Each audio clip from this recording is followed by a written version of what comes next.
जय हिंद दोस्तों। Welcome to AP academy. आज हम लोग मौर्य एम्पायर में जो है वो आज देखेंगे हम इकोनॉमिक कंडीशंस। देखिए लास्ट क्लास में भी हमने इकोनॉमिक कंडीशंस पढ़ी थी, लेकिन उसमें दो पॉइंट्स जो थे वो रह गए थे, उसको आज हम पहले कंप्लीट करेंगे। उसके बाद हम देखेंगे मौर्य आर्ट एंड आर्किटेक्चर। ठीक, कि जो इनका जो आर्ट्स थे या आर्किटेक्चर में इनका क्या रोल था मौर्य एम्पायर का। इसके अलावा हम ये भी देखेंगे जुडिशियल एडमिनिस्ट्रेशन किस तरीके का था मौर्य एम्पायर का। ठीक, और इसके अलावा हम ये भी देखेंगे कि इतने बड़े एम्पायर का डिक्लाइन क्यों हुआ, मतलब क्या कारण थे जिसके कारण इतना बड़ा एम्पायर, ठीक, इतना वेल एस्टेब्लिश्ड इतना स्ट्रॉन्ग एम्पायर जो है ये कंप्लीटली जो है ये डिक्लाइन कैसे कर गया अशोक के बाद। ठीक, स्पेशली जो मौर्य एम्पायर का जो डाउनफॉल शुरू हुआ वो अशोक की डेथ के बाद हुआ। ठीक, तो हम देखेंगे क्या क्या अलग अलग हिस्टोरियंस ने अलग अलग कारण दिए थे, उसको पढ़ेंगे। और उसके बाद हम इनका पूरा आर्ट एंड आर्किटेक्चर देखेंगे, जिसमें हम देखेंगे, हम पैलेसेस के बारे में पढ़ेंगे, स्तूप के बारे में पढ़ेंगे। ठीक, फिर इसके अलावा हम अशोका के जो मेजर रॉक एडिक्ट्स हैं, ठीक है, उनके बारे में पढ़ेंगे, माइनर रॉक एडिक्ट्स के बारे में पढ़ेंगे, पिलर्स के बारे में पढ़ेंगे। तो ये सारी चीजें आज हम देखेंगे। आज की जो हमारी क्लास रहेगी इसमें मौर्य एम्पायर पूरी तरीके से कंप्लीट हो जाएगा। देखिए लास्ट क्लास में हम लोगों ने इनकी सोशल कंडीशंस देखी थी और इकोनॉमिक कंडीशंस देखी थी। ठीक, आज हम वहीं से कंटिन्यू करेंगे। ठीक, so let's start with this video. सबसे पहले अगर हम बात करें इकोनॉमिक कंडीशंस की, ठीक, तो हमने जो बात करी थी तो इसमें जो करेंसी यूज हुआ करती थी, देखिए अभी तक हमने जितनी भी सिविलाइजेशन पढ़ी, ठीक, वहां पर जो मीडियम ऑफ एक्सचेंज हुआ करता था, मतलब सामान को खरीदने या बेचने के लिए जो सिस्टम का इस्तेमाल किया जाता था वो बार्टर सिस्टम होता था। लेकिन लेटर वैदिक काल में जो है हमने देखा था कि पंच मार्क कॉइन्स, मतलब पंच करके, मतलब पंच मार्क कॉइन्स का मतलब ऐसे कॉइन्स जिसमें मोहर लगाई जाती थी। ठीक, और ये बेसिकली सिल्वर के कॉइन्स हुआ करते थे। ठीक, तो मौर्य एम्पायर में भी जो रॉयल करेंसी हुआ करती थी वो हुआ करती थी पंच मार्क सिल्वर कॉइन्स। यहां पर भी क्या होते थे, चांदी के सिक्के हुए करते थे और उसमें सील लगी होती थी, पंच मार्क कॉइन्स। अब अगर हम बात करें तो इनमें कौन कौन से सिंबल होते थे, तो इसमें एक तो क्रीसेंट का सिंबल होता था, दूसरा इसमें जो बना होता था वो बना होता था पीकॉक, मतलब मोर। ठीक है, मोर की चित्र बना हुआ करता था। ठीक, और ये पीकॉक को एज अ स्टेट सिंबल माना गया है। मतलब अगर हम बात करें मौर्य की, ठीक, तो मौर्य का जो स्टेट सिंबल है वो किसको माना गया है, रॉयल सिंबल पीकॉक को माना गया है। तो आपको याद रखना है पीकॉक जो था वो मौर्य एम्पायर का क्या था, रॉयल सिंबल। ठीक, इसके अलावा इसमें हिल्स वगैरह बने हुए थे। ठीक, तो कौन कौन से सिंबल्स थे क्वाइन में, एक तो क्रीसेंट था, पीकॉक था और क्या था, हिल्स थे। ठीक, और ये पंच मार्क सिल्वर कॉइन्स का इस्तेमाल करते थे। ठीक, तो ये था रॉयल करेंसी। ठीक, इसके बाद अगर हम बात करें पब्लिक हेल्थ एंड सैनिटेशन, देखिए इनके समय में कई सारे हॉस्पिटल्स भी बनाए गए थे, मतलब स्टेट के द्वारा कई सारे हॉस्पिटल्स बनाए गए थे जिससे ह्यूमंस, एनिमल्स या फिर हम कहें बर्ड्स की बात करें तो उनका इलाज हो सकता था। तो पब्लिक हेल्थ एंड सैनिटेशन की बात करें तो इसमें बहुत ज्यादा स्टेट जो है वो हेल्थ को लेकर के बहुत ज्यादा कंसर्न था। इसमें इन्होंने हॉस्पिटल्स बनवाए थे ह्यूमंस के लिए, एनिमल्स के लिए एंड बर्ड्स के लिए। क्लियर। और अगर हम बात करें तो सैनिटेशन को लेकर, मतलब साफ सफाई को लेकर के भी इनके यहाँ जो रूल्स रहते थे, रेगुलेशन, वो बहुत ज्यादा सख्त रहते थे, बहुत ज्यादा सख्त रहते थे। तो इसी कारण से जो पनिशमेंट होता था सैनिटेशन का, ठीक, इसके भी रूल्स बनाए गए थे राज्य के द्वारा। मतलब आप कल्पना कर सकते हैं कि उस टाइम पर, मतलब आप कहें एंशियंट टाइम पर भी मौर्य एम्पायर में सैनिटेशन को लेकर के, मतलब स्वच्छता को लेकर के वो लोग बहुत ज्यादा सजग थे। तो उन्होंने उसके लिए भी, अगर कोई वायलेशन करता था तो उसके लिए भी उन्होंने पनिशमेंट के लिए रूल्स बनाए हुए थे। क्लियर। इसके बाद मैंने आपको बताया था एक सेपरेट डिपार्टमेंट था पब्लिक सेंसस का। मतलब मैंने आपको बताया था, तो मैंने आपको बताया था कि बर्थ और डेथ जो है इसका भी क्या करते थे, वो लोग रिकॉर्ड रखते थे। मैंने आपको बताया था जब मैं म्यूनिसिपल एडमिनिस्ट्रेशन बता रहा था तो मैंने आपको बताया था, ठीक, जो तीसरा पार्ट हुआ करता था उसका काम होता था कि बर्थ और डेथ सर्टिफिकेट्स को वो क्या करे, रिकॉर्ड में रखे। मतलब किसका जन्म हुआ, किसकी मृत्यु हुई, इसका पूरा रिकॉर्ड मेंटेन किया जाता था। तो एक सेपरेट डिपार्टमेंट हुआ करता था फॉर पब्लिक सेंसस के लिए। ठीक, तो ये था रॉयल करेंसी के बारे में। रॉयल करेंसी आपको याद रखना है, पंच मार्क सिल्वर कॉइन्स का इस्तेमाल किया जाता था। इसमें जो सिंबल रहते थे वो क्रीसेंट, पीकॉक और हिल्स रहते थे। अगर पब्लिक हेल्थ एंड सैनिटेशन की बात करें तो हॉस्पिटल्स वगैरह बने हुए थे और सैनिटेशन को लेकर के काफी ज्यादा सजग थे, जिसके कारण इन्होंने सैनिटेशन का जो भी वायलेशन करता था उसको पनिश करने के लिए स्टेट्स ने काफी सारे रूल्स एंड रेगुलेशंस बना के रखे थे। और पब्लिक सेंसस के लिए एक सेपरेट डिपार्टमेंट हुआ करता था जिसमें पूरा रिकॉर्ड रखा जाता था बर्थ और डेथ का। ठीक, जैसे आज भी हमारी जितनी भी म्यूनिसिपल कॉर्पोरेशंस हैं वो ये काम करती हैं। जो बर्थ सर्टिफिकेट और डेथ सर्टिफिकेट इशू होता है वो कौन इशू करता है? Municipal corporation. क्लियर है ये? ठीक, अब इसके बाद जो हम पढ़ने वाले हैं वो है जुडिशियल एडमिनिस्ट्रेशन। न्याय के लिए जो एडमिनिस्ट्रेशन किस तरीके का था यहाँ पर। ठीक, देखिए अगर हम बात करें न्याय की, ठीक है, तो यहां पर भी बिल्कुल इम्पार्शियल जस्टिस होता था। ठीक, सबसे पहला पॉइंट यही था कि इम्पार्शियल जस्टिस होता था, मतलब कोई पार्शियलिटी नहीं होती थी जस्टिस को लेकर के। ठीक, इसके बाद यहां पर भी कोर्ट्स हुआ करती थी। ठीक, जैसे आज की डेट में हमारे यहाँ जस्टिस देने के लिए अदालतें बनी हैं, वैसे ही मौर्य काल में भी क्या होते थे? कोर्ट्स हुआ करती थी for the administration of justice. ठीक, अब इनमें जो हाईएस्ट कोर्ट ऑफ अपील होती थी, जैसे आज की डेट में हम बात करें तो जो हमारी सबसे हाईएस्ट कोर्ट ऑफ अपील है वो सुप्रीम कोर्ट है। ठीक, लेकिन इनके टाइम पर जो हाईएस्ट कोर्ट ऑफ अपील हुआ करती थी वो किंग की एक काउंसिल हुआ करती थी, किंग इन काउंसिल। ठीक, मतलब इसमें अकेले राजा नहीं होता था, उसके साथ कुछ और मंत्री भी होते थे जिसको कहा जाता था किंग इन काउंसिल। और ये यहाँ की सबसे हाईएस्ट कोर्ट ऑफ अपील होती थी। मतलब जैसे अगर किसी को अदालत से या मतलब कोर्ट से अगर किसी को मतलब जो है न्याय नहीं मिल पा रहा है या उनको लगता है कि उनका न्याय, तो वो सीधे राजा के दरबार में जो है अर्जी लगाते थे, जिसको कहा जाता था किंग इन काउंसिल। और याद रखिएगा यहाँ पर राजा अकेले जस्टिस नहीं करता था, उसके साथ कुछ मंत्रीगण बैठा करते थे जिनको किंग इन काउंसिल कहा जाता था, और यही सबसे हाईएस्ट कोर्ट ऑफ अपील थी। ठीक, अब जैसे कि आज की डेट में अगर हम बात करें तो आज की डेट में जैसे हमारे कोर्ट दो पार्ट्स में डिवाइड हैं, एक जो सिविल मैटर्स को देखते हैं, ठीक, और दूसरे जो हैं वो क्रिमिनल मैटर्स को देखते हैं। ठीक, अपने यहाँ दो तरीके के कोर्ट हैं, एक जो सिविल मैटर्स को देखते हैं और एक जो है वो क्रिमिनल मैटर्स को देखते हैं। तो इनके समय में भी दो तरीके के कोर्ट हुआ करते थे, मतलब टू क्लास ऑफ कोर्ट्स होते थे, जिसमें एक जो था वो सिविल मैटर देखा करता था और एक जो था वो क्रिमिनल मैटर देखा करता था। तो जो सिविल मैटर देखा करता था उस कोर्ट को बोला करते थे धर्ममस्थीय।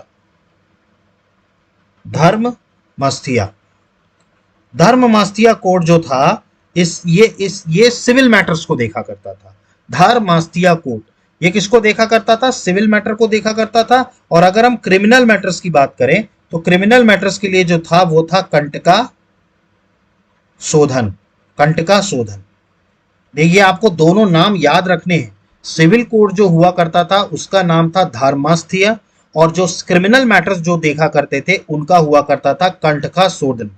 ठीक, कंटका शोधन जो हुआ करता था वो क्रिमिनल मैटर्स को देखता था। ठीक, अब अगर हम बात करें मौर्यंस की तो इनका जो पीनल कोड हुआ करता था, जैसे आज हमारा आईपीसी होता है। ठीक, आईपीसी मतलब हर जुर्म के लिए जो धाराएं दी हुई हैं कि किस धारा के तहत किस जुर्म में कितनी सजा दी जाती है, वैसे मौर्य साम्राज्य के टाइम भी पीनल कोड हुआ करता था और इनके टाइम पर बड़ी हार्श पनिशमेंट दी जाती थी।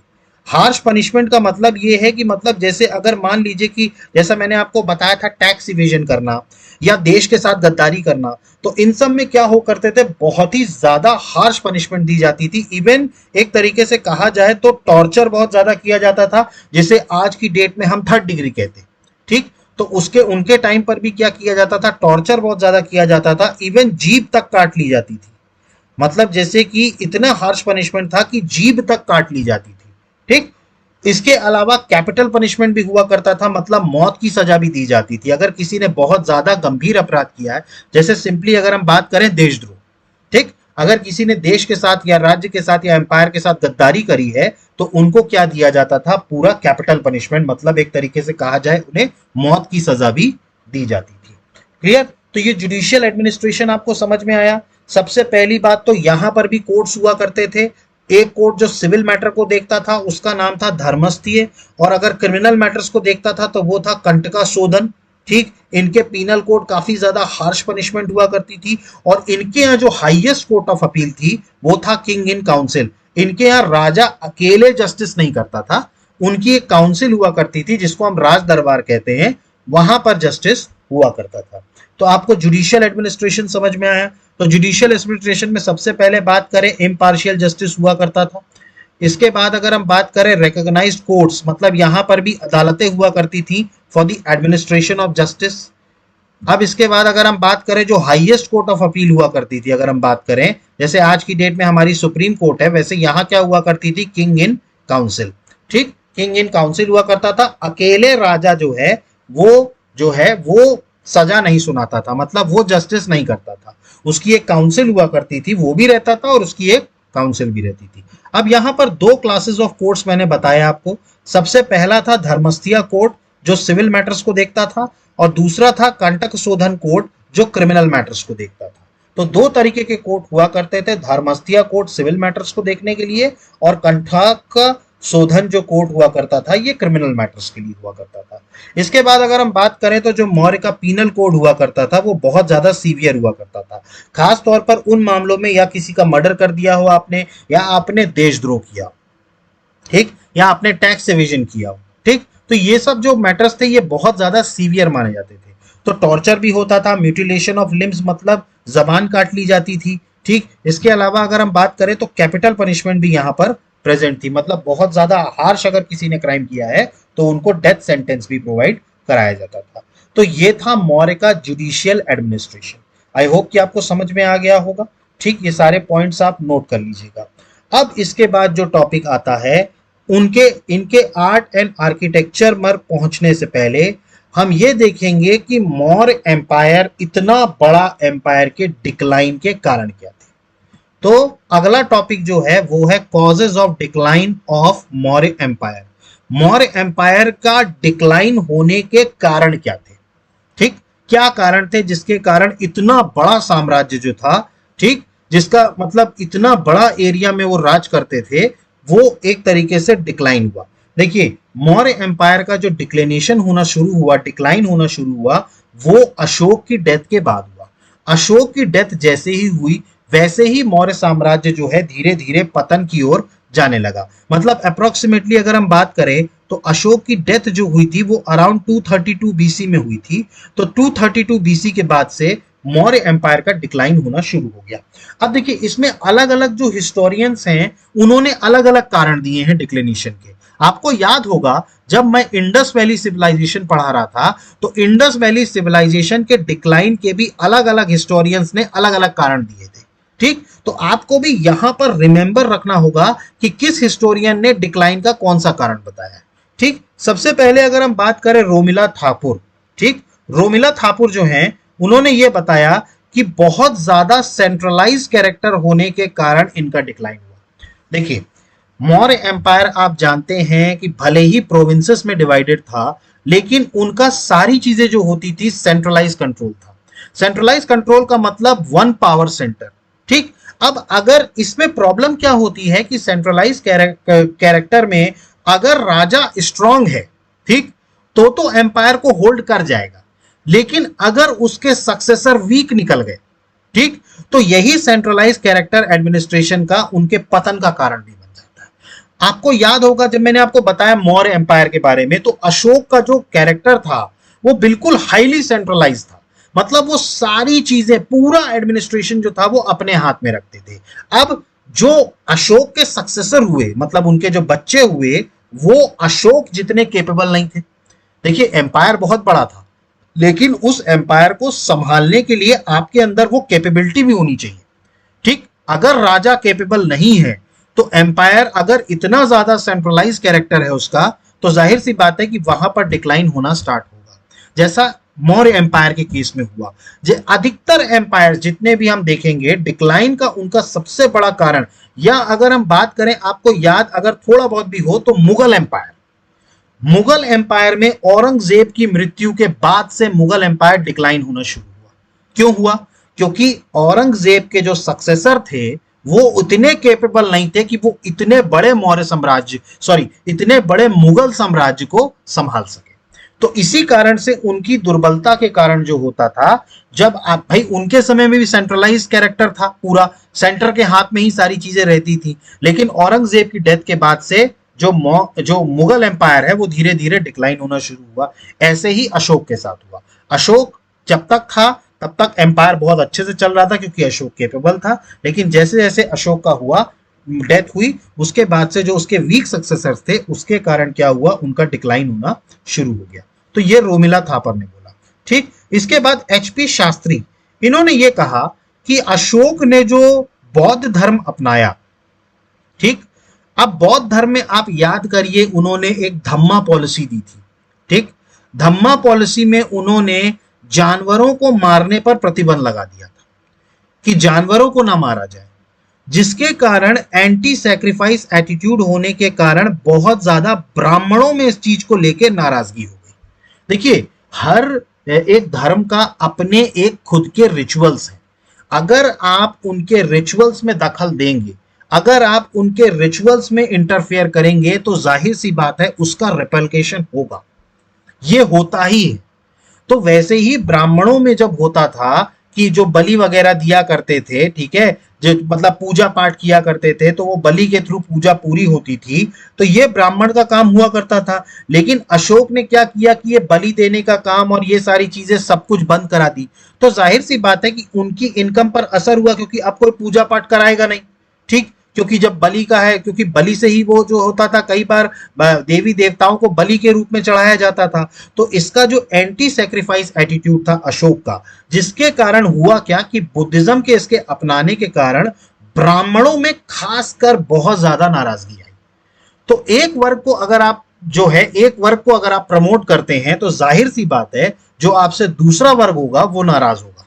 ठीक, तो उसकी नाराजगी का भी एक कारण था, चीजें धीरे धीरे जो है मौर्य एम्पायर जो है वो डिक्लाइन होना शुरू हुआ। मतलब देखिए, अशोक तो चूंकि बहुत ही ज्यादा जो था वो मतलब बहुत केपेबल रूलर था, तो वो तो संभाल लेता था, लेकिन उसके जाने के बाद चीजें जो हैं वो बदली, क्योंकि वीक सक्सेसर आए, तो उसके कारण ब्राह्मणों ने भी उस टाइम पर उस मौके का फायदा उठाया कि ये जो इनका एटीट्यूड था वो बहुत गलत था। तो एचपी शास्त्री ने एंटी सैक्रिफाइस एटीट्यूड को माना।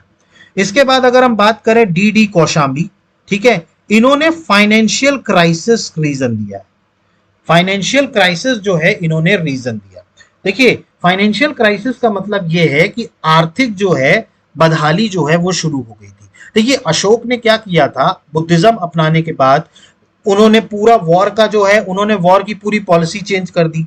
जाहिर सी बात है कि उसके कारण जो मिलिट्री है वो भी उनकी नाराज होगी, क्योंकि कोई युद्ध वगैरह नहीं हो रहे, कोई नई चीजें वो लूट नहीं रहे जिससे कि धन बढ़े। ठीक, और क्या कर रहा था अशोक, क्या कर रहा था, बौद्धिज्म के धर्म का प्रचार करने के लिए बहुत ज्यादा पैसा सरकारी खजाने से खर्च कर रहा था। ठीक, देखिए, जब आप बहुत ज्यादा पैसा खर्च करेंगे, देखिए कोई भी धर्म जो होता है उसको प्रमोट करने के लिए भी पैसा चाहिए होता है। तो ये क्या कर रहे थे कि बुद्धिज्म को प्रमोट करने के लिए इन्होंने जो आर्थिक वो था खजाना, उससे बहुत सारा पैसा खराब किया। मतलब एक तरीके से उन्होंने बहुत सारा पैसे को यूज किया, तो उसके कारण भी क्या हुई है, फाइनेंशियल क्राइसिस। तो डी डी कौशाम्बी ये कहते हैं कि फाइनेंशियल क्राइसिस एक कारण था जिसके कारण मौर्य एम्पायर का पतन हुआ। देखिए, फाइनेंशियल क्राइसिस अगर होगी तो एम्पायर आपका कितना भी बड़ा हो, अगर फाइनेंशियल क्राइसिस हो गई तो उस एम्पायर का पतन होना तय है। तो डी डी कौशाम्बी ने क्या बताया, फाइनेंशियल क्राइसिस। इसके बाद अगर हम बात करें एच सी रायचौधरी और आर डी बनर्जी, इन्होंने क्या कहा था, पैसिफिक पॉलिसी ऑफ अशोक। देखिए, इन्होंने भी वही बताया कि जो पॉलिसी जो थी अशोक की, वो अब जो मिलिट्री कॉन्क्वेस्ट है उससे चेंज होकर के कल्चरल कॉन्क्वेस्ट हो गई। तो जाहिर सी बात है कि जो मिलिट्री वर्ग है, जो इतनी बड़ी आर्मी हुआ करती थी मौर्य एम्पायर की, कहीं ना कहीं वो भी डिमोरलाइज हुई। ठीक, उनको वेतन भत्ते जो हैं वो ठीक से नहीं मिल रहे थे। ठीक, क्योंकि युद्ध हो ही नहीं रहा था। ठीक, तो इसकी जो पैसिफिक पॉलिसी थी वो भी कहीं ना कहीं कारण बनी, जो राय चौधरी और आर डी बनर्जी ने कहा, क्योंकि इसने युद्ध जो है, युद्ध की तकनीक को अपने चेंज कर दिया था। इसके बाद अगर हम बात करें तो इनके पतन का एक और कारण भी है, अशोक के जाने के बाद उनके एम्पायर का पार्टीशन होना। मैंने आपको बताया था अशोक का जो एम्पायर था, ठीक है, अगर हम अशोक के एम्पायर की बात करें तो जो अशोक का एम्पायर था वो दो भाग में बटा था।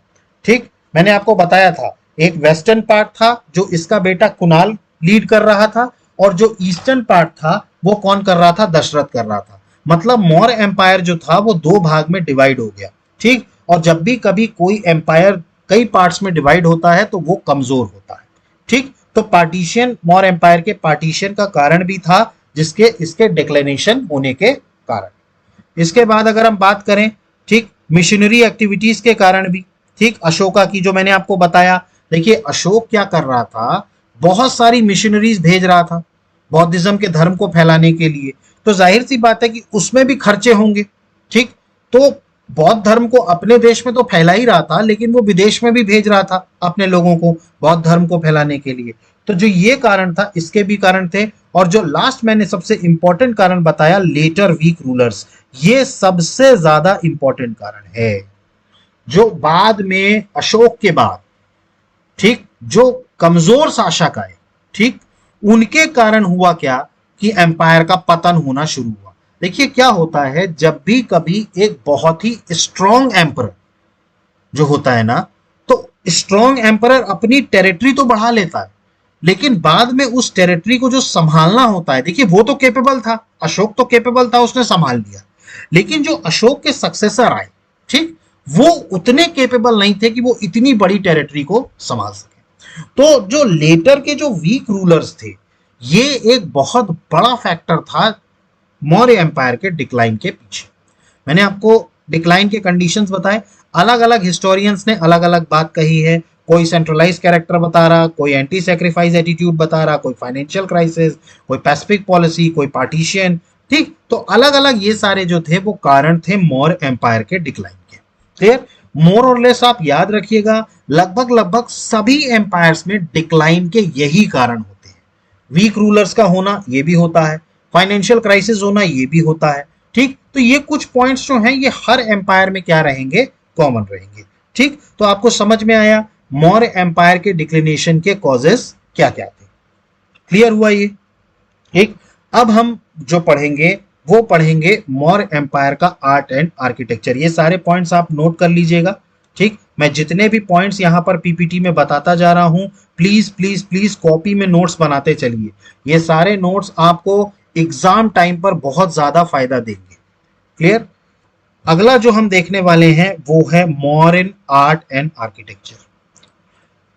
ठीक, कला में इनकी और संस्कृति में इनके क्या चीजें इन्होंने बनाई थी, इनके टाइम पर कौन कौन सी चीजें बनी। ठीक, ये हम सारी चीजों को देखेंगे। अभी जो आपको यहाँ फोटो नजर आ रही हैं, तो ये जो है वो अशोकन पिलर है। ठीक, इसके अलावा इसकी बात करें तो ये सांची स्तूप है जो अशोक ने बनवाया था, और ये अशोक के क्या है, रॉक एडिक्ट्स हैं, जिसमें पत्थरों पे खुदवा करके उसने चीजें जो हैं वो लिखवाई थी। ठीक, तो अब हम एक एक करके इनका आर्ट एंड आर्किटेक्चर पढ़ेंगे। ये भी काफी इंपॉर्टेंट पार्ट है मॉडर्न्स का। ठीक, so let's start with art and architecture. देखिए अगर हम मौर्य आर्ट्स की बात करें, ठीक, तो इनको दो कैटेगरीज में बांटा गया। अगर हम मौर्यन आर्ट की बात करें तो इनको दो कैटेगरीज में बांटा गया। पहली कैटेगरी अगर हम बात करें तो इसको बोला जाता था कोर्ट आर्ट। क्या बोला जाता था, कोर्ट आर्ट। ठीक, और दूसरी जो हुआ करती थी उसको बोलते थे पॉपुलर आर्ट। ठीक, यहां पर दो तरीके के आर्ट्स हुआ करते थे, एक होता था कोर्ट आर्ट, एक होता था पॉपुलर आर्ट। कोर्ट आर्ट मतलब वो जो थे वो जो राज्य बनवाया करते थे, जो स्टेट बनवाया करते थे। ठीक, मतलब जो राज्य किसी चीज को बताने के लिए बनवाया करते थे वो क्या होता था, कोर्ट आर्ट। और पॉपुलर आर्ट जो हुआ करता था, ये जो इनके यहाँ जो कॉमन पीपल जो लोग चीज बनाते थे, जो मतलब इनके कॉमन पीपल्स बनाया करते थे, इसको बोला जाता था पॉपुलर आर्ट। देखिए दो तरीके के आर्ट हुआ करते थे, एक जो सरकार बनाती थी, जो एम्पायर बनाता था, जो स्टेट बनाता था, ठीक, उसको बोला करते थे कोर्ट आर्ट। और जो आम आदमी बनाया करता था उसको क्या बोला करते थे, पॉपुलर आर्ट। ठीक, अब इसमें भी क्लासिफिकेशन है। अगर हम कोर्ट आर्ट की बात करें, मैं इसके आगे कंटिन्यू कर रहा हूं। ठीक, अगर हम कोर्ट आर्ट की बात करें, ठीक है, मैंने आपको बताया आर्ट दो तरीके के हुआ करते थे। ठीक, अगर हम कोर्ट आर्ट की बात करें तो इसमें तीन कैटेगरीज हुआ करती थी। एक तो हुआ करता था पैलेसेस। ठीक, मतलब जो राजा महाराजाओं के जो पैलेसेस बना करते थे, ठीक है, एक वो हुआ करता था। ठीक, वो काम था स्टेट का बनाना। दूसरा हुआ करता था पिलर्स। ठीक, ये जो पिलर बनाया करते थे, ये जो मैंने अभी आपको इससे पहले दिखाया था इमेज में, ये जो अशोकन पिलर है, ठीक है, ये जो पिलर है, ठीक है, ये भी कौन बनाया करते थे, राज्य बनाया करते थे। ठीक, इसके बाद अगर हम बात करें तो जो तीसरा हुआ करता था, ठीक, पैलेसेस हो गए, पिलर्स हो गए, और जो तीसरा हुआ करता था वो हुआ करता था स्तूप। ठीक, जैसा मैंने अभी आपको दिखाया था सांची स्तूप। ठीक, तो ये भी क्या हुआ करते थे, ये जो कोर्ट आर्ट्स हुआ करते थे ये स्टेट्स के द्वारा बनाए जाते थे। ठीक, इसके बाद अगर हम पॉपुलर आर्ट्स की बात करें, ठीक, ये मैं आर्ट्स की बात कर रहा हूं, ठीक है। अगर हम पॉपुलर आर्ट्स की बात करें तो पॉपुलर आर्ट्स में जो हुआ करते थे, सबसे पहले हुआ करते थे केव्स। देखिए इनके टाइम पर मौर्य काल में बहुत सारे केव्स बनाए गए थे, ठीक है। तो ये केव्स हुआ करता था, पॉपुलर आर्ट में आता था। इसके अलावा अगर हम बात करें तो दूसरा हुआ करता था पोट्री। पोट्री आप जानते हैं, मिट्टी के बर्तन। ठीक, तो इनके टाइम पर जो पोट्रीज बनाया करती थी ये भी पॉपुलर आर्ट्स में आता था। और तीसरे जो हुआ करते थे वो हुआ करते थे स्कल्पचर्स। ठीक, स्कल्पचर्स हुआ करते थे। ठीक, तो ये तीन क्या हुआ करते थे, पॉपुलर आर्ट हुआ करते थे, केव्स, पॉटरी और स्कल्पचर्स। और जो कोर्ट आर्ट की बात करें तो वो तीन हुआ करते थे, पैलेसेस, पिलर्स और स्तूप। तो मौर्यन आर्ट की अगर हम बात करें तो मौर्यन आर्ट को दो भाग में क्लासिफाई किया गया। एक हुआ करता था कोर्ट आर्ट जो स्टेट बनाता था, जिसमें हुआ करते थे पैलेसेस, पिलर्स और स्तूप। ठीक, इसके बाद अगर हम बात करें पॉपुलर आर्ट्स की बात करें तो पॉपुलर आर्ट्स में एक हुआ करता था केव्स, दूसरा हुआ करता था पॉटरी और तीसरा हुआ करता था स्कल्पचर्स। क्लियर। तो कोर्ट आर्ट में हुआ करते थे पैलेसेस, पिलर्स एंड स्टूप्स, और पॉपुलर आर्ट्स में क्या क्या हुआ करता था, केव्स, पॉटरी एंड स्कल्पचर्स। ठीक, इसके बाद अगर हम देखें तो सबसे पहले अगर हम बात करें कोर्ट आर्ट्स की, ठीक, तो कोर्ट आर्ट्स जो बेसिकली बनाए जाते थे इनके दो पर्पस हुआ करते थे, या तो पॉलिटिकल पर्पस हुआ करता था या रिलीजियस पर्पस हुआ करता था। मतलब दो कारणों से बनाए जाते थे कोर्ट आर्ट्स, एक तो पॉलिटिकल पर्पस से और दूसरा क्या होता था, रिलीजियस पर्पस से। ठीक, अब एक एक करके हम सारे कोर्ट आर्ट्स देखेंगे। ठीक, सबसे पहले हम बात करते हैं पैलेसेस की। ठीक, तो नॉर्मली जो बिल्डिंग मटेरियल जो यूज किया जाता था वो लकड़ी यूज की जाती थी। देखिए मौर्य साम्राज्य में जो भी पैलेसेस वगैरह राजाओं के बनाए जाते थे वो लकड़ी के बनाए जाते थे। ठीक, तो जो प्रिंसिपल बिल्डिंग मटेरियल हुआ करता था वो क्या हुआ करता था, वुड हुआ करता था। इसके बाद बात करें तो एक जो पैलेस मिला है अशोक का वो कहाँ मिला है, कुम्हराहार में। ठीक, कुम्हराहार जो है उस जगह पर, वहां पर किसका पैलेस मिला है, अशोक का मिला है। ठीक, अब अगर हम इन पैलेसेस की बात करें तो इनमें कई सारी निकासियां की जाती थी दीवारों पर, carving and sculptures on the walls. आपने देखा होगा कि एंशियंट टाइम्स की जितनी भी दीवारें हुआ करती थी उसमें अलग अलग तरीके के स्कल्पचर्स बनाए जाते थे, मतलब पेंटिंग वगैरह बनाई जाती थी। तो यहां पर भी जो पैलेसेस बनाए जाते थे सबसे पहली चीज तो कि वो लकड़ी का बनता था। ठीक, और उसमें कई सारी नक्काशियां की जाती थी दीवारों पर। ठीक, तो carvings and sculptures on the walls. तो ये पैलेसेस हुआ करते थे। तो पैलेसेस में तीन कंडीशन आपको याद रखना है, पहला तो लकड़ी का बनता था और दूसरा क्या होता था, कार्विंग और स्कल्पचर्स होते थे वॉल्स में। और जो अशोक का पैलेस मिला वो कहाँ मिला, कुम्हराहार में। कहाँ मिला, कुम्हराहार में। ठीक, तो ये कोर्ट आर्ट का पहला हुआ करता था, पैलेसेस की बात करें। इसके बाद जो बनाया करते थे पिलर्स, मैंने आपको दिखाया अशोकन पिलर। ठीक, तो पिलर क्या होता था, ये स्टेट का सिंबल होता था। ठीक, आपको याद रखना है जो स्टेट का सिंबल हुआ करता था वो उन पिलर्स को कहा जाता था। ठीक, पिलर्स बेसिकली बनाए क्यों जाते थे, अपनी विक्ट्री को कॉमेमोरेट करने के लिए। देखिए जब युद्ध वगैरह लड़ा करते थे तो उस टाइम पर जो विजेता हुआ करता था, ठीक है, वो अपना एक स्तंभ बनवाया करता था जिसको हम पिलर कहते हैं। ठीक, तो अपनी विक्ट्रीज को बताने के लिए लोगों को कि हम जीते हैं। ठीक, तो ये विक्ट्रीज को बताने के लिए ही क्या किए जाते थे, पिलर्स बनाए जाते थे। ठीक, अब इसके अलावा और भी एक कारण हुआ करता था, टू डिसीमेट रॉयल मैसेज। देखिए ये बड़े बड़े जो पिलर बनाए जाते थे इससे क्या होता था, इसमें खुदवा करके मैसेज डाला जाता था आम पब्लिक के लिए कि भाई कोई रॉयल अगर फरमान है, ठीक है, तो उसमें खुदवा दिया जाता था जिससे लोग पढ़ के ये समझ जाते थे कि ये रॉयल मैसेज है। ठीक है, तो पिलर्स के दो काम होते थे, एक तो अपनी जीत को दिखाना इसलिए बनवाया जाता था। ठीक, और दूसरा क्या होता था, अगर किसी राजा को कोई मैसेज देना है, कोई रॉयल मैसेज देना है तो उसको भी वहीं पर खुदवाया जाता था और उससे लोग क्या करते थे, उसको पढ़ते थे। ठीक, पिलर्स में पिलर क्या था, एक सिंबल ऑफ स्टेट था। ठीक, अब अगर हम बात करें पिलर्स की तो इसके फीचर्स में चार पार्ट्स हुआ करते थे। अगर आप ध्यान से देखें, ठीक, ये जो पीछे जो अशोकन पिलर है, ठीक, मैंने जो अभी आपको पिलर दिखाया था, ठीक, ये देखिए ये जो पिलर है, ठीक है, अब इसमें यहां पर चार पार्ट्स हुआ करते थे। ठीक, सबसे पहला पार्ट जो हुआ करता था, ये जो आपको नीचे नजर आ रहा है, ये क्या होता था? शाफ्ट। ठीक, एक लॉन्ग शाफ्ट हुआ करती थी। ठीक, उसके बाद जो ये ऊपर नजर आ रहा है, ठीक, ये हुआ करता था आपका अबैकस।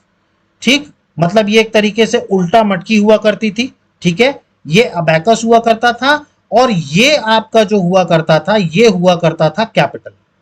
ठीक, ये क्या हुआ करता था? कैपिटल। ठीक, ये मैं आपको पार्ट्स बता रहा हूं।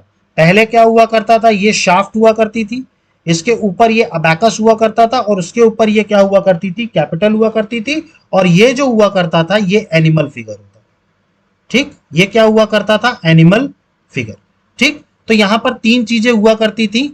ठीक, पहला हुआ करता था शाफ्ट, आई एम सॉरी, ये मैंने उल्टा बता दिया। ये जो हुआ करता था वो अबैकस हुआ करता था, और ये जो हुआ करता था वो कैपिटल हुआ करता था। ठीक, उल्टा बता दिया मैंने, आई एम सॉरी। ये जो हुआ करता था ये कैपिटल हुआ करता था, ये हुआ करता था अबैकस, और ये क्या होता था? Animal figure. क्लियर? तो जो पिलर्स हुआ करते थे, इसके चार फीचर्स हुआ करते थे जो मैंने आपको बताया। फोर पार्ट्स हुआ करते थे, कौन कौन से? ठीक, एक तो हुआ करती थी लॉन्ग शाफ्ट जो मैंने आपको दिखाया, इसके अलावा कैपिटल, फिर अबैकस, और फिर एनिमल फिगर। तो ये सीक्वेंस में हुआ करते थे चार पार्ट्स। तो पिलर समझ में आए आपको? पिलर्स स्टेट ऑफ सिंबल हुआ करता था। इसके बाद जो बात करें तो जो स्तूप हुआ करते थे, अब देखिए मैंने आपको स्तूप भी वहां पर दिखाया था। ठीक, तो स्तूप जो है मैंने आपको दिखाया था फोटोज में, मैं फिर से आपको दिखा देता हूं। ये आपको बीच में जो नजर आ रहा है, ये हुआ करता था स्तूप। ठीक, ये सांची का स्तूप है। ठीक है, और ये किसने बनवाया था? अशोक ने बनवाया था। तो आपको याद रखना है, ये किसने बनवाया था? अशोक ने बनवाया था सांची का स्तूप। ठीक, अब स्तूप में बेसिकली होता क्या था? ठीक, इसमें क्या होता था? बुद्धिज्म में, बुद्ध लोग में जब मृत्यु हुआ करती थी, तो उनकी एशेस को यहां पर दफन किया जाता था।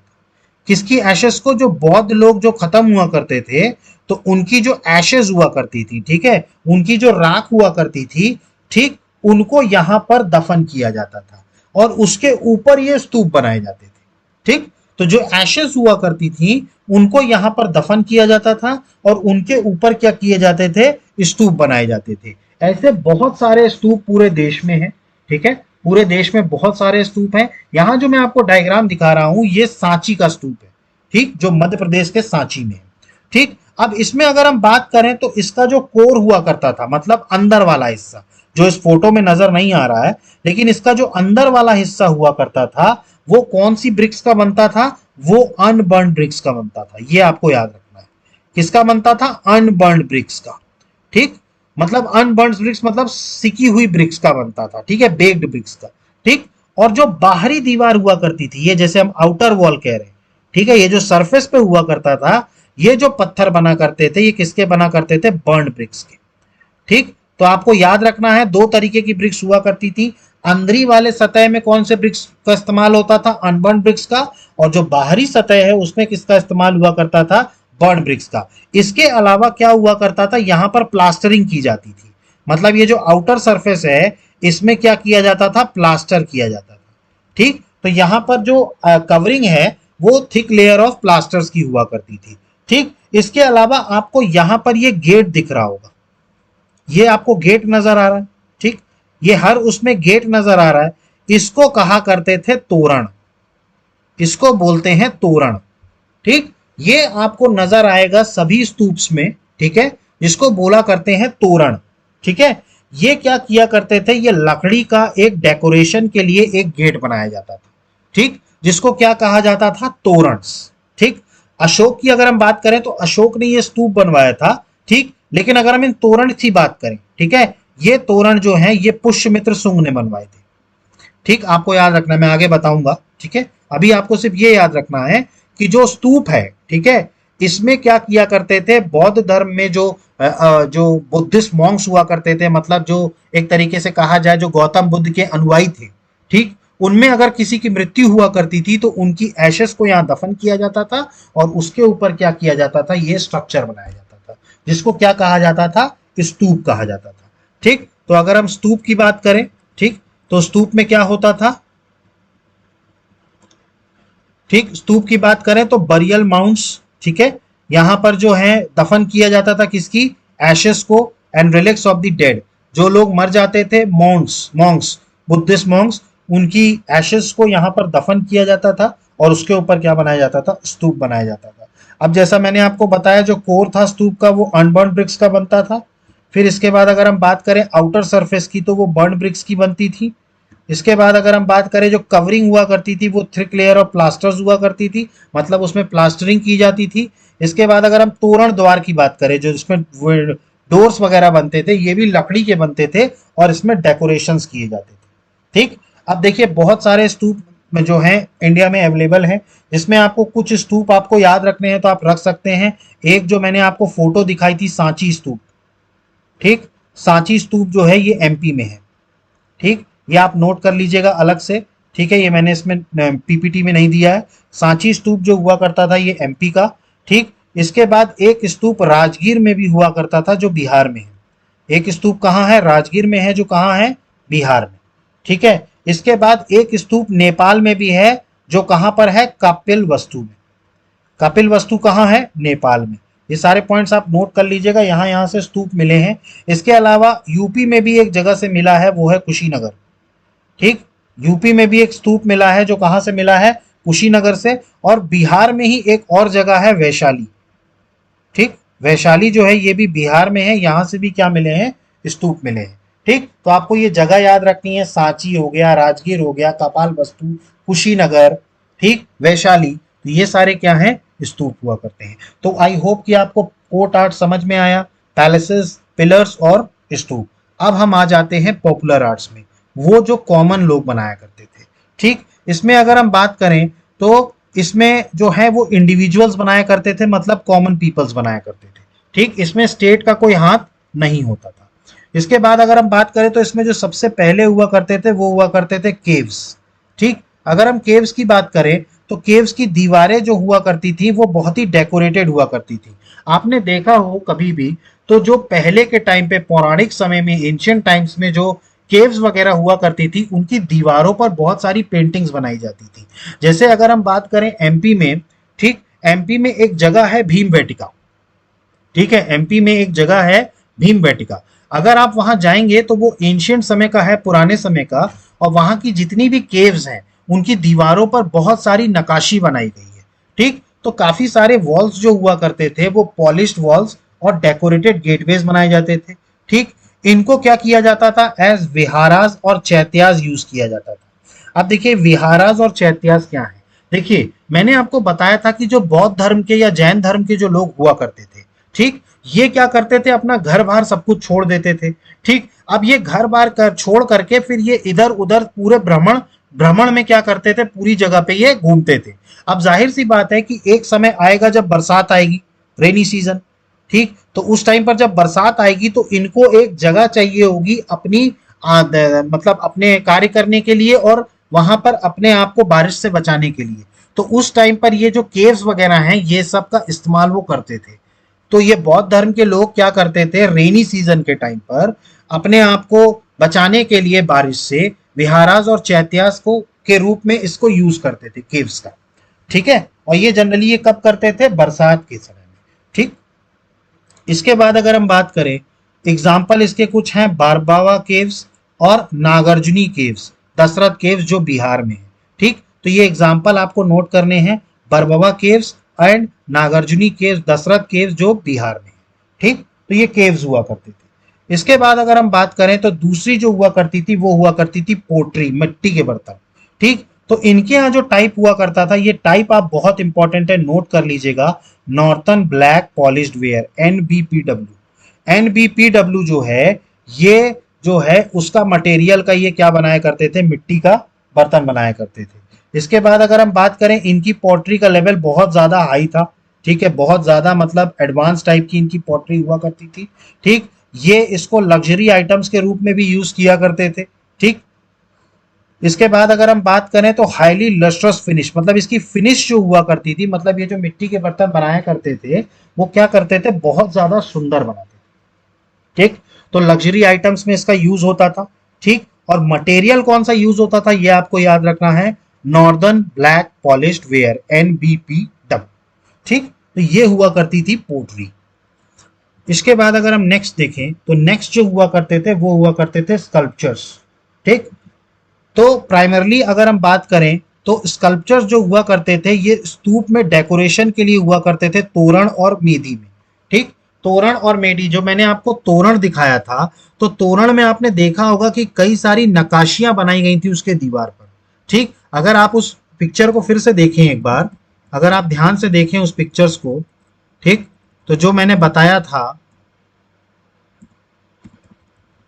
यहां पर, ठीक, ये जो सांची स्तूप में आपको ये दीवार पर नक्काशी दिख रही है, ये सारी नक्काशियां जो आपको दिख रही है ना, इसी को बोला जाता है स्कल्पचर्स, दीवारों पर नक्काशी बनाना। ठीक, तो ये सारी जो नक्काशी वगैरह हुआ करती थी ये इनिशियल लेवल पर डेकोरेशंस के लिए बनाई जाती थी।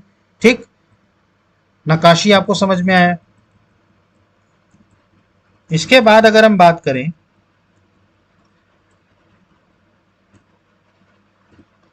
ठीक, तो इनिशियल लेवल पर इनको डेकोरेशन के, स्तूप्स के लिए, तोरणस के लिए बनाया जाता था। इसके बाद बात करें रिलीजियस एक्सप्रेशन, देखिए एक्चुअली क्या होता था कि धार्मिक चीजें भी ये एक्सप्रेस करते थे।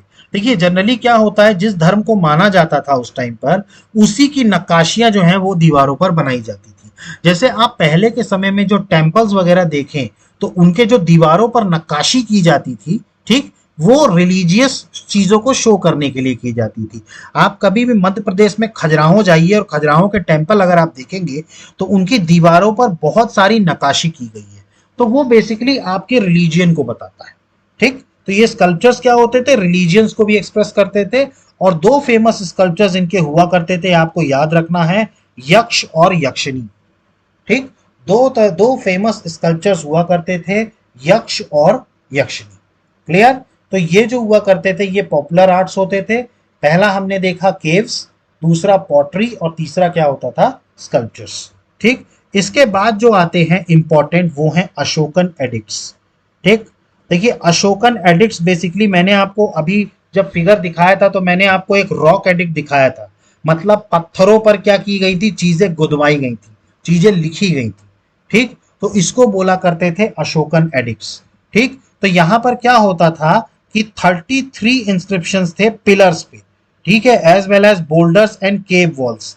जो केव्स की जो दीवार हुआ करती थी उन पर भी नक्काशियां जो हैं वो खुदवाई जाती थी, और पिलर्स पे भी क्या किए जाते थे, बहुत सारे इंस्क्रिप्शंस जो हैं वो लिखवाए जाते थे। इसको क्या बोलते थे, अशोकन एडिक्ट्स। इसके बाद बात करें तो ये फर्स्ट टेंजिबल एविडेंस जो बुद्धिज्म का मिला है वो इन्हीं एडिक्ट से मिला है। देखिए बौद्ध धर्म के बारे में इतिहास में जो पता चला है वो इन्हीं एडिक्ट से पता चला है, क्योंकि बौद्ध धर्म के बारे में बहुत सारी चीजें जो हैं वो इन्हीं पिलर्स, रॉक्स में खुदवाई गई।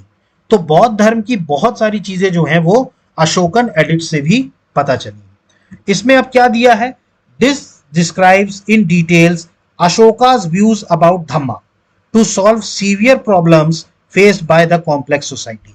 देखिए अशोक का जो पूरा व्यू था डिटेल में इसमें डिस्क्राइब किया गया है धम्मा के अबाउट, जिससे कि सीवियर प्रॉब्लम्स को सॉल्व किया जा सके।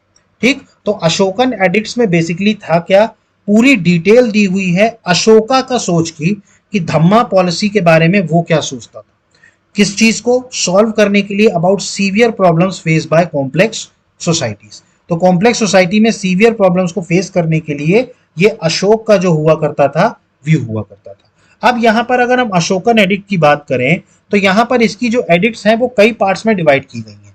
सबसे पहला है पिलर एडिक्ट। पिलर एडिक्ट मतलब जो पिलरों में खुदवाया जाता था। फिर इसके बाद मेजर रॉक एडिक्ट्स हैं, ठीक, जो पत्थरों में खुदवाया जाता था। ठीक, अब इसमें 14 एडिक्ट्स हुआ करते थे और 2 सेपरेट हुआ करते थे जो उड़ीसा से मिले। तो अगर हम बात करें तो टोटल 16 रॉक एडिक्ट्स हुआ करते थे। ठीक, अब इसके बाद हम बात करें कुछ और माइनर रॉक एडिक्ट्स भी हुआ करते थे, केव्स वगैरह के जो इंस्क्रिप्शंस हुआ करते थे और कांधार इंस्क्रिप्शंस। ठीक, ये सारी चीजें क्या हैं, ये सारी चीजों में क्या किया गया है, अशोक के व्यू को बताया गया है अबाउट धम्मा। ठीक, तो सबसे पहले हम अशोक के मेजर रॉक एडिक्ट्स देखेंगे। देखिए ये मेजर रॉक एडिक्ट्स जो है ना अशोक के, ये बहुत ज्यादा इंपॉर्टेंट है। किस पिलर, किस पत्थर पे कौन सी चीज लिखी हुई है आपको ये पता होना चाहिए। ठीक, अशोका के मेजर रॉक एडिक्ट्स की अगर हम बात करें तो इसमें बेसिकली पूरी धम्मा पॉलिसी के प्रिंसिपल्स को बताया गया है। इसका जो पूरा सब्जेक्ट है, जो मेन कोर सब्जेक्ट है, इसमें धम्मा पॉलिसी से रिलेटेड जितने भी प्रिंसिपल्स हैं, जो भी चीजें फॉलो करनी है धम्मा पॉलिसी के अकॉर्डिंग, वो सारी चीजें कहाँ दी हुई हैं? मेजर रॉक एडिक्ट्स में।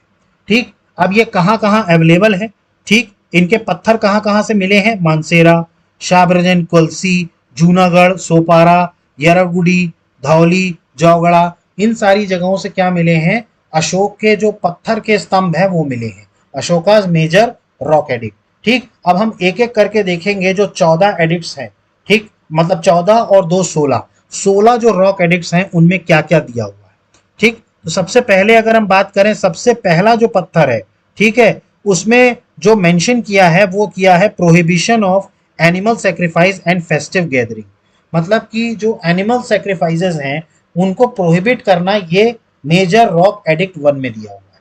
ठीक, इसके बाद अगर हम दूसरा बात करें तो इसमें मेजर्स दिए हैं ऑफ सोशल वेलफेयर, मतलब सामाजिक वेलफेयर के लिए क्या क्या चीजें की जा सकती हैं, ये अशोक के अकॉर्डिंग जो चीजें थी वो कहाँ दी हुई हैं? सेकेंड रॉक एडिक्ट में। इसके बाद हम बात करें तीसरा, रेस्पेक्ट टू ब्राह्मण्स, ब्राह्मणों की रिस्पेक्ट करना, ये तीसरे में दिया है। चौथा अगर हम बात करें तो courtesy to relatives, elders, consideration of animals, मतलब जो रिलेटिव्स हैं, बड़े हैं, उनकी इज्जत करना। ठीक, कंसिडरेशन ऑफ एनिमल्स, एनिमल्स के प्रति दया भावना रखना, एक इसमें दिया है, 4 में दिया है। इसके बाद अगर हम फिफ्थ की बात करें तो इसमें दिया है appointment of Dhamma Mahamatras and their duties. देखिए मैंने आपको बताया था अशोक ने एक नया मतलब सेटअप बनाया था धम्मा महामात्रास का, जिनका काम था बौद्ध धर्म का प्रचार करना। इसके बाद बात करें need for efficient organization of administration, ये किस में दिया है? 6 में दिया है। इसके बाद बात करें 7 में तो need for tolerance among all religious sects, कि सारे रिलीजियंस के प्रति दया की भावना रखना, ये 7 में है। इसके बाद अगर हम बात करें 8 की तो सिस्टम ऑफ धम्म यात्रास, ये किस में दिया हुआ है? 8 में दिया। ये सारे पॉइंट्स आप पढ़ लीजिएगा एक बार तो आपको चीजें याद हो जाएंगी। इसके बाद बात करें 9, attack on meaningless ceremonies and rituals, मतलब जिसका कोई आधार नहीं है सेरेमनीज का, रिचुअल्स का, उन पर अटैक करना, ये 9वां था। इसके बाद 10वां बात करें conquest through Dhamma in place of war, मैंने आपको बताया था अशोक ने अपनी जो पॉलिसी थी, ठीक है, भैरी घोष से चेंज करके क्या कर दी थी? धम्म घोष, मतलब वॉर से अब नहीं करेंगे, अब कल्चरल से के थ्रू कॉन्क्वेस्ट किया जाएगा। ये कहाँ दिया हुआ है? मेजर रॉक एडिक्ट 10 में। इसके बाद बात करें 11 में तो उन्होंने पूरा धम्मा पॉलिसी को एक्सप्लेन किया है 11th रॉक एडिक्ट में। और 12th की अगर हम बात करें तो इसमें भी क्या दी गई है? टॉलरेंस दी गई है फॉर ऑल रिलीजियस सेक्ट्स। ठीक, इसमें अपील की गई है।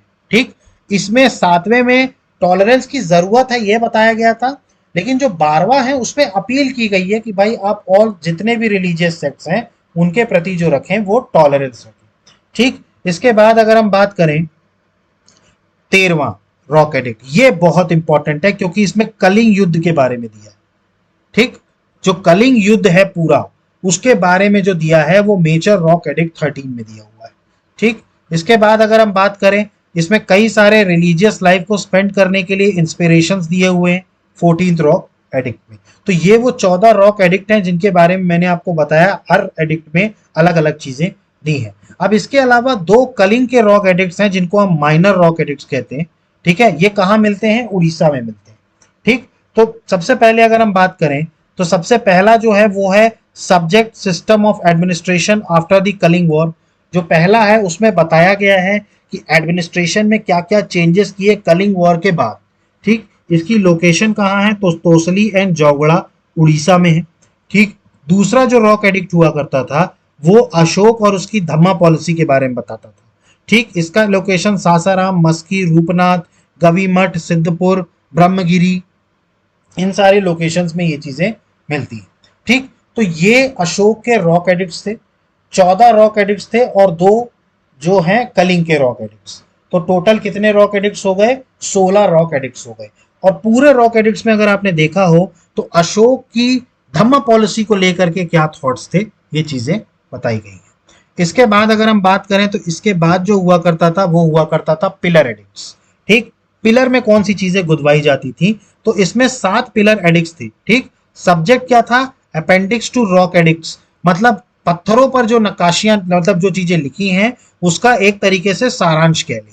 ठीक, ये पिलर एडिक्ट्स में दिया जाता था। अब इनकी लोकेशन कहाँ कहाँ थी, तो एक तो मेरठ में था, ठीक, फिर इसके बाद तोपड़ा में दिल्ली में, इलाहाबाद, ठीक, रामपुरवा में, ठीक। आपको याद होगा पिलर जो हुआ करते थे अशोक के 2 पिलर, ठीक, उनको मेरठ और तोपड़ा से दिल्ली मंगवाने का काम किसने किया था, आप याद कीजिए, तुगलक, ठीक, मोहम्मद बिन तुगलक, ठीक। मोहम्मद बिन तुगलक ने उसको दिल्ली बुलवाया था पिलर एडिक्ट्स को, जो मेरठ और तोपड़ा में थे अशोक के, ठीक। तो पिलर एडिक्ट्स हुआ करते थे। इसके अलावा 4 माइनर पिलर एडिक्ट्स हुआ करते थे। इसमें अशोक का अटैचमेंट दिखाया गया टू धम्मा, ठीक। अब इनके पिलर एडिक्ट्स कहाँ कहाँ हैं, सांची में है, सारनाथ में और इलाहाबाद में, ठीक। तो आपको याद रखना है 4 माइनर पिलर एडिक्ट्स हुआ करते थे, जो कहाँ हुआ, जो क्या बताते थे, अशोक का अटैचमेंट टू दी धम्मा। ये सब पॉइंट्स आपको इतना ज्यादा समझना नहीं है, ये सब पॉइंट्स आपको सिर्फ याद रखना है। 2 तरह के पिलर एडिक्ट्स हुआ करते थे। इसका था subject Ashok respect for Buddhism, और इसका जो हुआ करता था लोकेशन, एक तो रुमिनदेही और निगालेवा, ठीक। ये सारे लोकेशंस आपको याद रखने हैं कि यहाँ पर पिलर एडिक्ट जो है वो हुआ करते हैं। अब इसके अलावा एक और एडिक्ट हुआ करता था जो केव एडिक्ट हुआ करता था, ठीक।